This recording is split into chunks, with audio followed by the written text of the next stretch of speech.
कधी मुलगी, कधी पत्नी, तर कधी आई झालीस. दुसऱ्यांच्या आनंदासाठी तू पिढ्यानपिढ्या झिजलीस. पण आता क्षणभर थांब गं सखे, स्वतःकडेही बघ जरा. तुझ्याही मनात लपला आहे सुप्त इच्छांचा झरा. पुरे झाले आता जगाचे ते जुने नियम. स्वतःच्या अस्तित्वासाठी सोड आता हा संयम. दुसऱ्यांच्या पसंतीचा किती काळ नेसशील वेढा.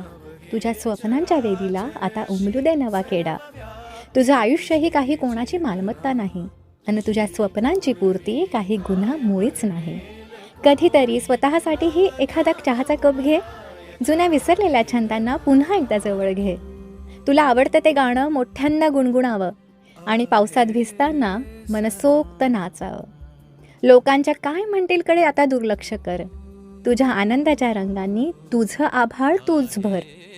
तू आहेस शक्ती, तू आहेस भक्ती, तूच आहेस आधार. तू आहेस शक्ती, तू आहेस भक्ती, तूच आहेस आधार. पण स्वतःला विसरून जाणे हा कसला ग प्रकार. तुझं आयुष्य स्वतःसाठी जग हीच आता खरी ओढ. तुझं आयुष्य स्वतःसाठी जग हीच आता खरी ओढ. कारण तू आनंदी असलीस तरच जग होईल गोड. कारण तू आनंदी असलीस तरच जग होईल गोड. ती फक्त एक स्त्री नाही आहे, ती एक संपूर्ण विश्व आहे. कधी आई बनून निस्वार्थ प्रेम देते, कधी मुलगी बनून घर आनंदाने फुलवते, कधी बहीण बनून आधार देते, कधी मैत्रीण बनून मनाला समजून घेते. तिच्या डोळ्यात स्वप्न आहेत, तिच्या हृदयात अपार धैर्य आहे. संघर्ष कितीही आले ना, ती पुन्हा पुन्हा उभी राहते, घर सांभाळते, स्वप्न जपते आणि प्रत्येक पावलावर नवीन आकाश गाठते.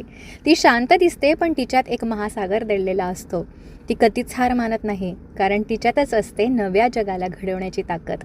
म्हणून ती एक स्त्री नाही आहे, तीच आहे शक्ती, प्रेरणा आणि आशा.